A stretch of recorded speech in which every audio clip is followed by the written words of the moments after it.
you'd just be going along, and the Viet Cong or the North Vietnamese Army forces would put a machine gun in somebody's home, in one of the huts there, and they'd open up on you.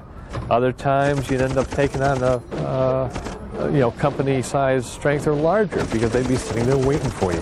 A lot of times they called the shots. They picked the time when to fight. The Communist command had long considered the Southern Delta their own private reserve. They would not give it up without a fight. The enemy had years to lay out his defense and was well prepared.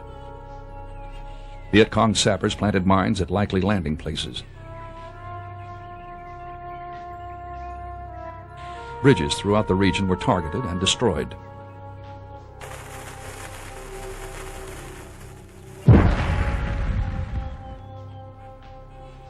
Bunkers and machine gun nests located just above the high water line waited for the swift boat's approach.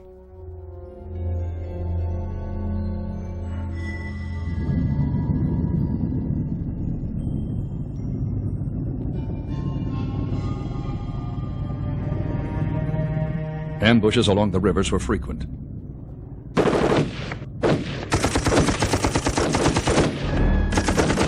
Contact was heavy.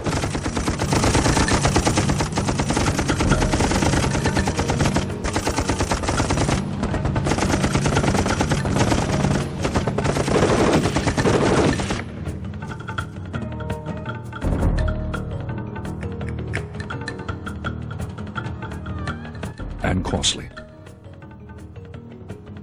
But despite the cost in men and boats, within months, the Sea Lord's operation began paying off.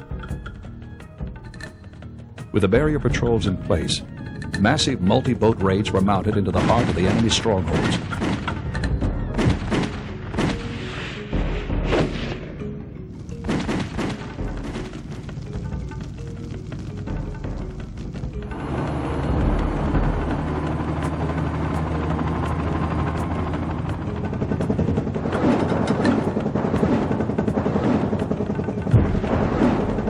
Supported by Navy Seawolf gunships and Black Pony attack planes, swift boats and brave sailors sought out the Viet Cong where he lived, clearing the riverbanks of anything that offered him aid and comfort.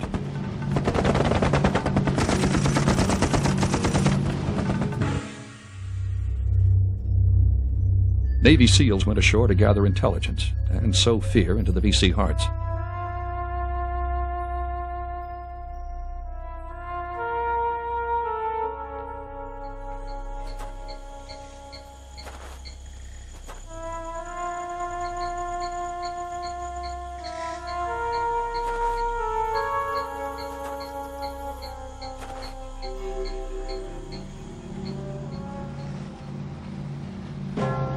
As the pressure continued, the flow of supplies reaching the enemy slowed.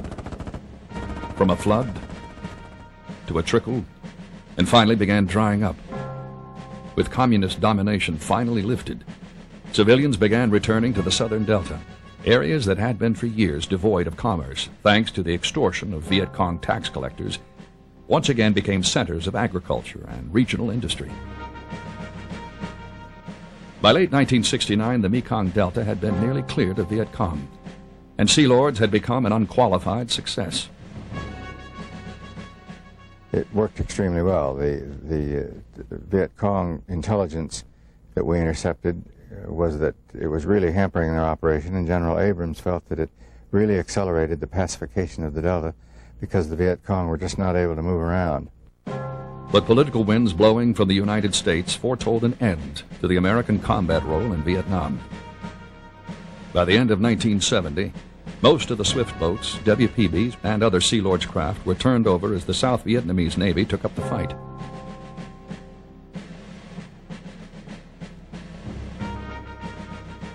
Throughout 1971, the turnover continued. By the spring of 1972, only 2,000 U.S. sailors remained in country. With the signing of the Paris Peace Accords in January 1973, the last American combat troops left South Vietnam. Of the original Market Time and Sea Lords vessels, 2 radar picket destroyer escorts, 7 high-endurance cutters, 26 WPBs, and a total of 107 swift boats were left behind.